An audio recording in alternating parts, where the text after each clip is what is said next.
A nossa cultura é bastante rica e diversa, e essas nossas diferenças acabam sendo semelhantes à cultura dos países que fazem fronteira com o Brasil. Para a gente entender e conhecer um pouco mais sobre isso, nós estamos aqui hoje no Seminário Cultura e Pensamento América Latina. Vamos lá?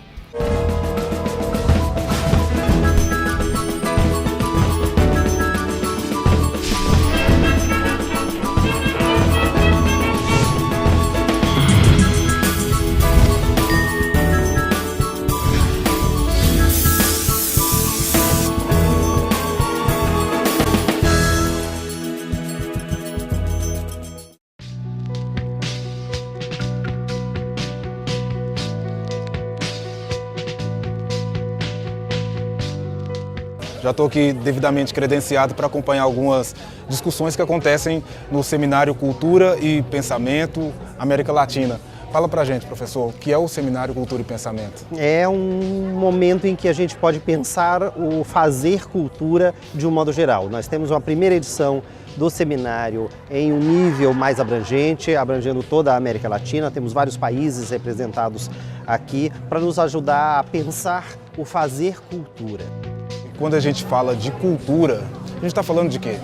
Nós estamos falando de um modo específico como nós vivemos. Então, quando nós gostamos de pequi, de pamoê, falamos língua portuguesa, nós estamos falando de uma cultura específica, do mesmo modo que quando alguns outros latinos falam em arepa e hablam espanhol, estão falando em manifestações culturais específicas.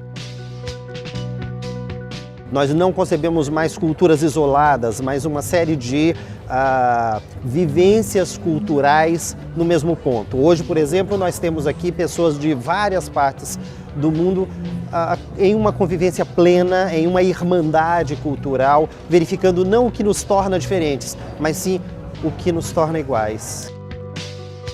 Como que o senhor acredita que todas essas atividades elas vão contribuir para que esse objetivo de integrar, né, de unir, de nos reconhecer como um povo só, eles poderão ser alcançados? A base de todo o processo de integração é a comunicação.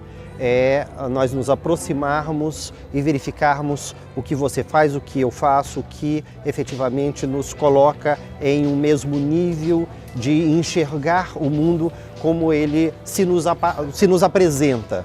E a diversidade, a pluralidade só é construída a partir do respeito e do reconhecimento de que as coisas podem ser diferentes e ter o mesmo espaço de convivência. Legal.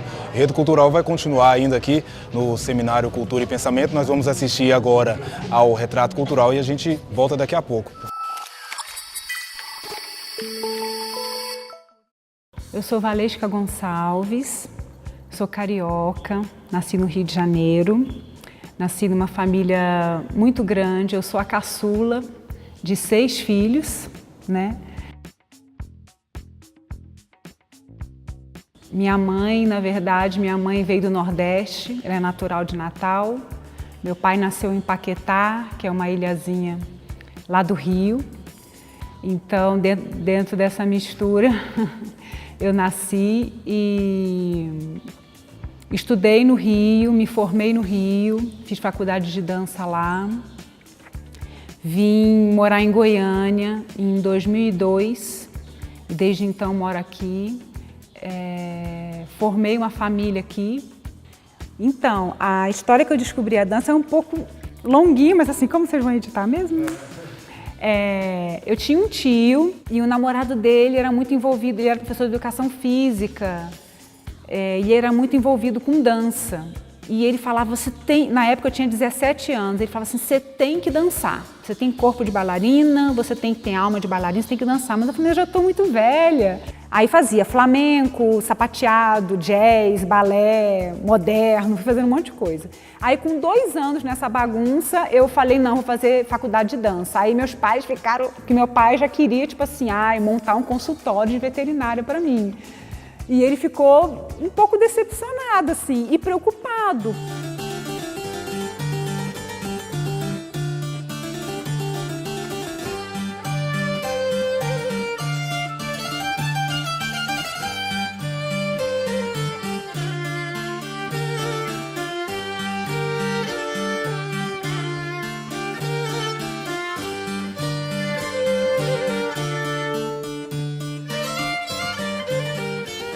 Assim, meu pai é muito engraçado, porque ele é muito falante, né? Então, quando ele entra numa fila de banco, por exemplo, ele sai falando da vida dele para todo mundo. E se eu tô perto, ele sempre faz assim, não, porque essa aqui já viajou o mundo inteiro, né? Fala aí os lugares que você já foi, eu fico morrendo de vergonha. A Quasa foi uma realização de sonho, assim, que até hoje eu não acredito, porque meu sonho era entrar na Quasa, né? Entrar. Entrei, ainda fiquei 10 anos. Eu saí da Quasa e comecei a criar uma companhia minha, né, que é a Analine. Eu fico sempre nessa coisa, eu continuo dançando, eu fico só coreografando, né? Fico nessa... Mas assim, parece que me chama, sabe? Eu fico... É difícil para mim ainda falar assim, não, vou parar. Mas de qualquer forma eu não consigo me ver fazendo outra coisa. Mesmo que eu não esteja dançando, eu preciso estar trabalhando com a dança.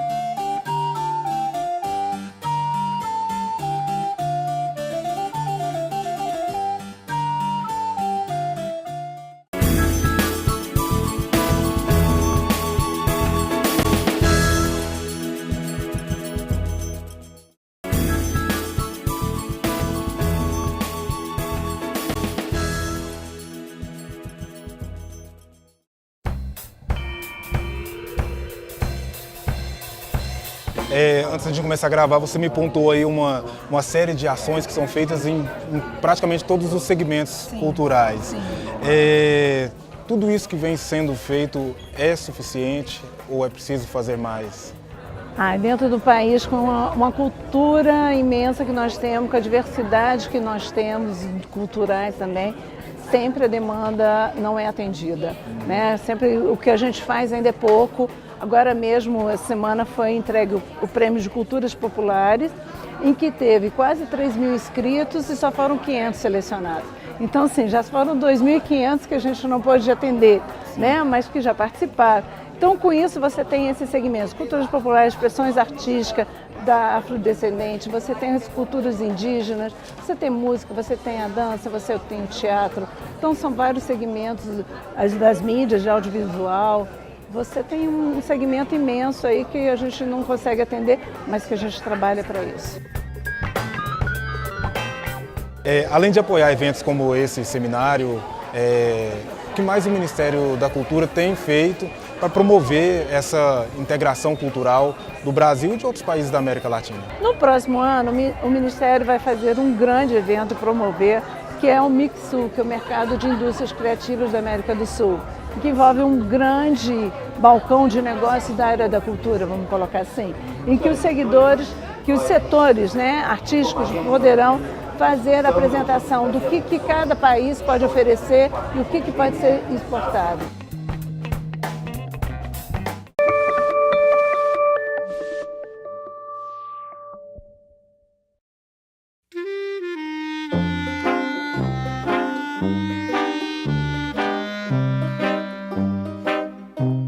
A Escola de Engenharias da UFG, há pelo menos 5 anos, se propôs a construir algo diferente.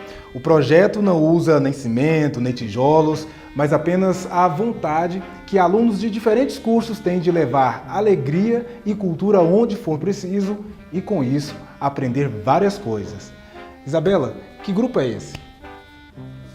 Esse é o Grupo Clown, ele é formado por estudantes de engenharia e servidores também da UFG e ele visa fazer a conexão de saberes da universidade com a sociedade. E de que maneira que acontece essa conexão de saberes aí da universidade com a sociedade?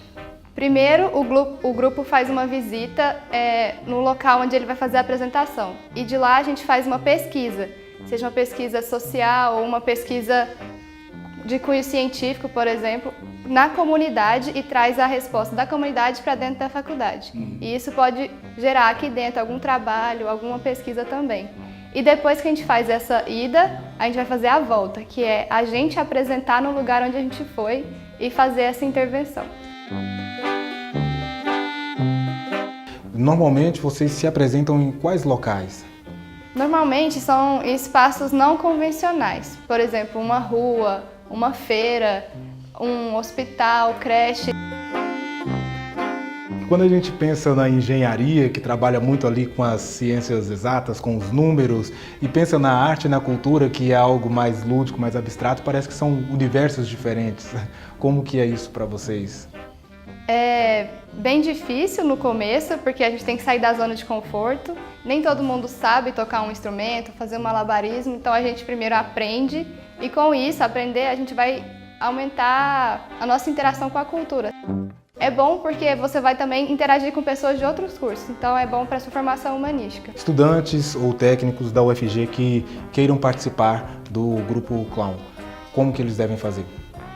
Para participar do Grupo Clown, é só esperar abrir o próximo processo seletivo e fazer uma redação falando por que você deveria entrar e por que você quer entrar.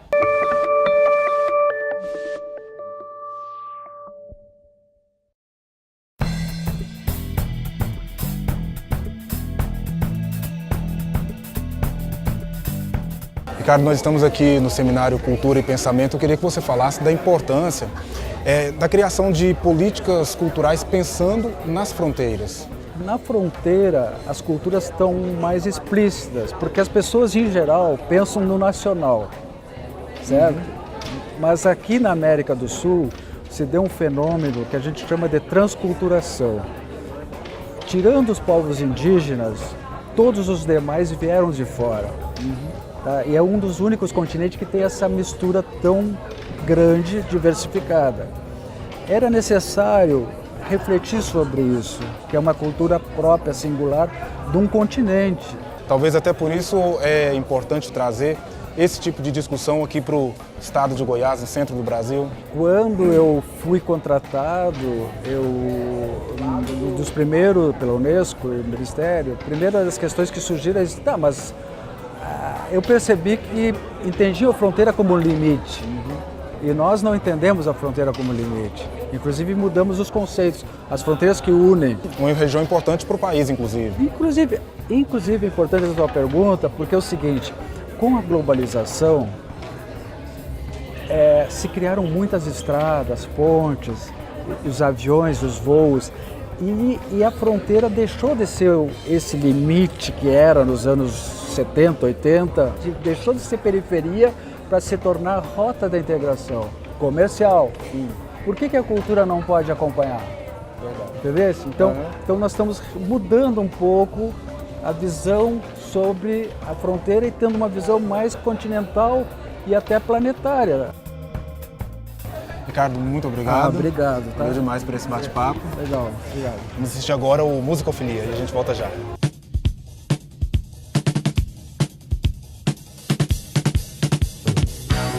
Eu sou o Rainer Souza, professor de História do IFG Campus Goiânia e tenho um livro sobre História da Música Popular Brasileira para vestibulares e Enem. E hoje a gente vai falar sobre rock dos anos 80. Se você me encontrar assim, meio distante, torcendo o cacho, roendo a mão. A indústria fonográfica daquela época estava vivenciando uma crise. Esse frisson ele tá muito ligado ao interesse das gravadoras em promover alguma coisa nova para os jovens daquele período. Essas bandas são feitas por jovens que tinham um conjunto musical muito simples, né? Acho que com exceção do Titãs, eles também compunham as canções que eles tocavam. Esse contato com as bandas gringas, né, ele já era bastante intenso, né, ele já estava bem estruturado. A juventude brasileira ali dessa passagem dos 70 para o 80 vai entrar em contato com essas bandas e a partir desse contato vão querer dialogar com esse rock mais direto e mais incisivo. Estou querendo mais nesse joelho, levanto, tome uma coca, volto, não se preocupe mais, eu não pergunto mais. Já disse adeus à mãe, já disse adeus ao pai. Que vai casar muito com o quê? Com o período que a gente vai, o período político, né? O contexto político que a gente vai estar vivendo, que é o do fim da ditadura militar e da reabertura. Eles também vão ter um outro mérito, né? Eles vão também dialogar de uma forma muito profunda com a subjetividade dessa mesma juventude.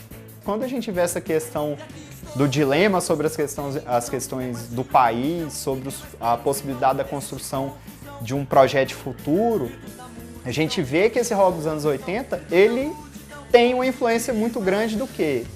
Da canção de protesto que vem lá da década de 60. Claro, a gente vai falar que é o mesmo projeto estético de forma alguma. Esperando amanhecer, amanhecer. Às vezes peço a ele que vai embora. O pessoal dos 80, já muito bem resolvido dessa relação do brasileiro com o rock estrangeiro, querendo fazer um outro tipo de música, essa referência estética para se pensar a canção permanece de alguma forma. Ele, na verdade, mostra que, como os outros vários gêneros musicais brasileiros, o rock dos anos 80 teve aí grande influência da nossa tradição musical, né? E não foi só um movimento de rupturas e de construção de algo completamente inédito, mas que de forma alguma não tira o valor que ele tem. Tenho medo até do seu olhar, mas o ódio cega e você não percebe, mas o ódio cega.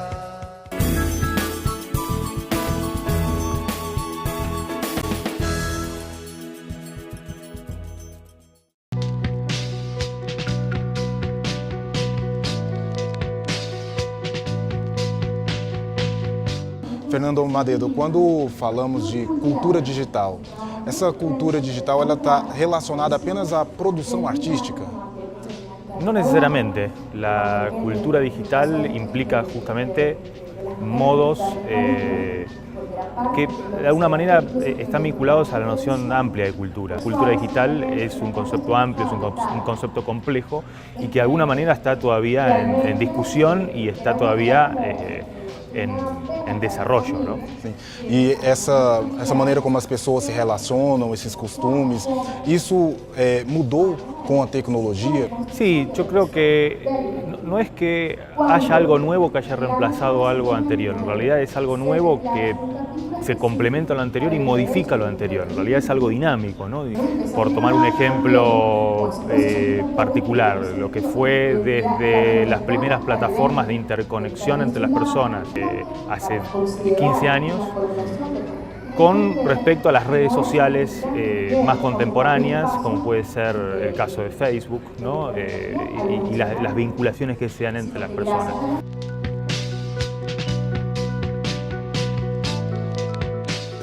Quando a gente fala de desenvolvimento social e cultura, o que Medellín pode mostrar para o restante da América Latina como exemplo?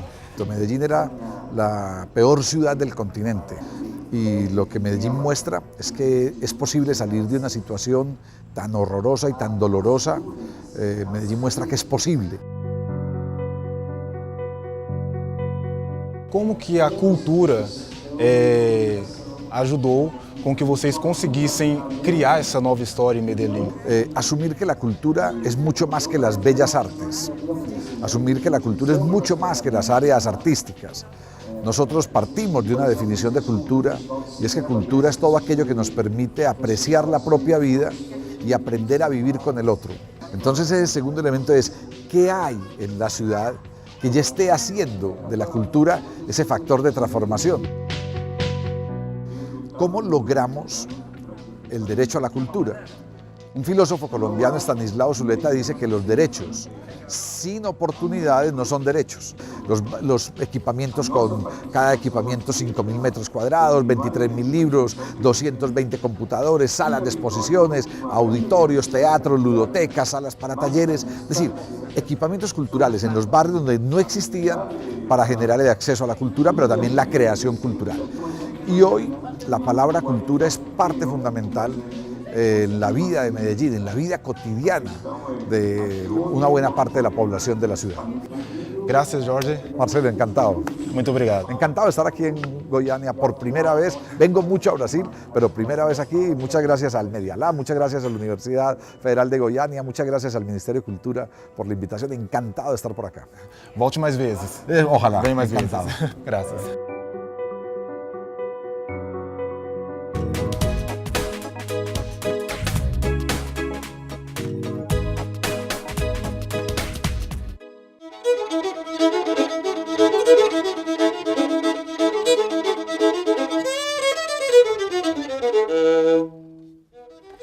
tocar da rabeca a poesia, sem ser dita sequer uma só rima, venho aqui revelar matéria-prima, resfulengo, cadência e melodia, pois no arco tem nele uma grafia que propõe um poema euclidiano, pra fulano, beltrano, pra cicrano. Tem rabeca, zabumba e tem pandeiro, e os casais se espalhando no terreiro dos 10 pés de martelo alagoano.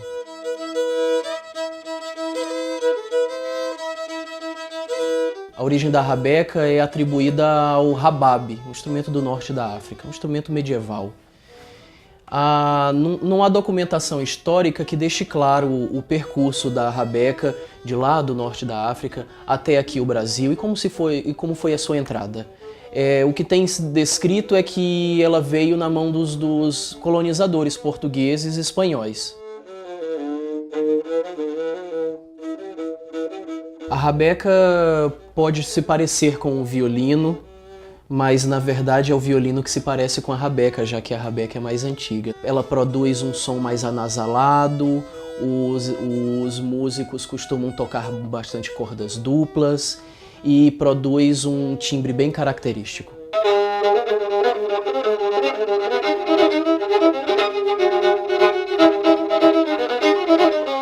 Cada rabeca ela tem uma construção própria. O artesão ele se apropria do material que tem na região, ele vai usar a madeira que está disponível para ele. Cada madeira vai proporcionar um timbre diferente. Algumas rabecas usam faixas laterais, tampo inferior e superior. E algumas outras ela é maciça, não tem faixas laterais, o artesão corta a peça no meio, cava dos dois lados e as junta.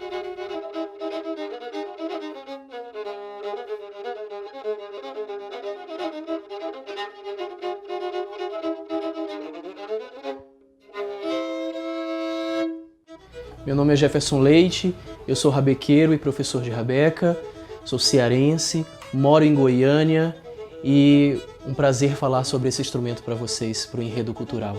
Até a próxima.